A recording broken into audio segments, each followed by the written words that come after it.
Good morning students. जैसा कि पिछले वीडियो में हमने बात किया था कि in the next video we will study the different methods of measuring national income. So in this video we will start the different methods of measuring national income. और हम सब जानते हैं कि there are 3 methods of measuring national income. How many methods are there of measuring national income? There are 3 methods of measuring national income. The first method is output method. This is also called product method, or this is also called value added method. The first method is output or product or value added method. Second method is income method. This is basically called income method, but its other name is factor payment method. Income method का दूसरा नाम factor payment method है, और तीसरा method है expenditure method. And this expenditure method is also called consumption and saving method. Consumption saving method. तो 3 method है national income calculate करने के, और तीनों मेथड में जो सबसे पहला मेथड है that is output method, which is also called product method, और it is also called value added method. इसके बारे में हम लोग स्टडी करेंगे, इसके फार्मूला को सीखेंगे और इस पर बेस्ड न्यूमेरिकल्स सॉल्व करेंगे। तो आउटपुट मेथड का फार्मूला है GVAMP। GVAMP stands for gross value added at market price. Gross value added at market price, और इसी को बोलते हैं GDPMP, gross domestic product at market price. Gross value added जब हम बोलते हैं तो ग्रॉस वैल्यू एडेड मतलब कि value addition by the different sectors. ये value addition by different sectors हो सकता है, value total value addition in the economy हो जाएगा। तो ग्रॉस वैल्यू एडिशन या gross value added in at market price और gross domestic product at market price equals to, पहला फार्मूला है वैल्यू ऑफ आउटपुट। जो भी आउटपुट प्रोड्यूस हो रहे हैं उनकी वैल्यू, यानी कि मनी टर्म में। वैल्यू ऑफ आउटपुट किस टर्म में? मनी टर्म में, रुपये के टर्म में। इंडियन कॉन्टेक्स्ट में हम बात करें तो value of output minus intermediate consumption. Value of output minus intermediate consumption. इस फार्मूले से हम GVAMP या GDPMP निकाल लेंगे। और अभी हम पिछले वीडियो में बात किए थे कि GVAMP या GDPMP आपके पास है तो उससे आप NDPMP, NNPFC कोई भी निकाल सकते हैं। तो इस GDPMP से जो कुछ पूछा जा रहा है NNPMP, NNPFC वो आप निकाल सकते हैं। अब कई बार क्या होता है कि जो वैल्यू ऑफ आउटपुट हमने बताया किस टर्म में होता है? रुपये टर्म में। ये वैल्यू ऑफ आउटपुट रुपये टर्म में नहीं दिया होता है।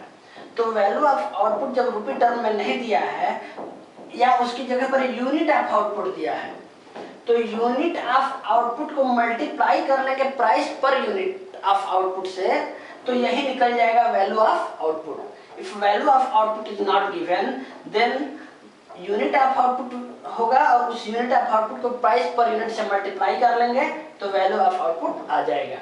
इसमें जो सेकेंड माइनस जो हम कर रहे हैं इंटरमीडिएट कंजप्शन, इंटरमीडिएट कंजप्शन या इंटरमीडिएट कॉस्ट भी बोलते हैं। और इंटरमीडिएट गुड्स के बारे में हम लोग पढ़ चुके हैं कि intermediate goods are those goods which are either used in the production process as raw material और यूज्ड फॉर रीसेल।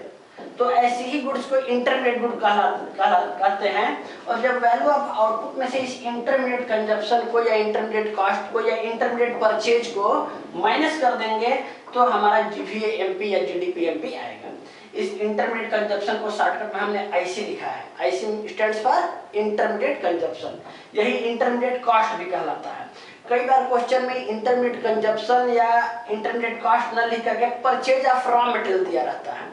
तो यदि परचेज ऑफ रॉ मटेरियल दिया है और उसके साथ इंटरमीडिएट कंजप्शन नहीं दिया है तो वो purchase of raw material is the example of intermediate consumption. उसी को हम माइनस कर देंगे वैल्यू ऑफ आउटपुट से, और तब जाकर के हमारा GVAMP या GDPMP निकलेगा। तो ये भी आपको बता दिया कि वैल्यू ऑफ आउटपुट नहीं दिया है तो कैसे निकालेंगे? Unit of output into price per unit. अब देखिए, जितना आउटपुट प्रोड्यूस हुआ है वो सारे के सारे आउटपुट तो सेल्स होते नहीं हैं एक पर्टिकुलर टाइम में या एक पर्टिकुलर ईयर में जिसके लिए हम निकाल रहे हैं। यदि सारे के सारे सेल्स हो गए तब तो value of output equal to value of sales हो जाएगा। लेकिन वैल्यू ऑफ आउटपुट कई बार टोटल का टोटल आउटपुट जो एक पर्टिकुलर फाइनेंशियल ईयर में प्रोड्यूस हुआ वो उसी फाइनेंशियल ईयर में सेल नहीं हुआ, तो अब उसके लिए क्या करते हैं भाई, तो उस पर्टिकुलर ईयर में जितना सेल्स हुआ, वैल्यू ऑफ आउटपुट के यहाँ दो पार्ट हो गए। एक तो हो गया वैल्यू ऑफ सेल्स, ये जो सेल्स है ये मनी टर्म में है, रुपए के टर्म में है, वैल्यू ऑफ सेल्स, और प्लस चेंज इन स्टॉक। और चेंज इन स्टॉक हम लोगों ने पीछे पढ़ा था इन्वेंट्री इन्वेस्टमेंट में कि चेंज इन स्टॉक कैसे निकालते हैं, closing stock minus opening stock, closing stock minus opening stock से चेंज इन स्टॉक निकालते हैं। तो यदि वैल्यू ऑफ आउटपुट नहीं दिया है तो ये तीन फार्मूले एक तरह से आपके पास सामने लिखे गए हैं, जीबीएमपी इक्वल और GDPMP equal to value of output minus IC से निकल सकता है। वैल्यू ऑफ आउटपुट नहीं दिया है, हो सकता है यूनिट ऑफ आउटपुट दिया हो, तो यूनिट ऑफ आउटपुट को मल्टीप्लाई करेंगे प्राइस से और उसमें से इंटरमीडिएट कॉस्ट माइनस करेंगे तो आप जीबीएमपी निकाल सकते हैं।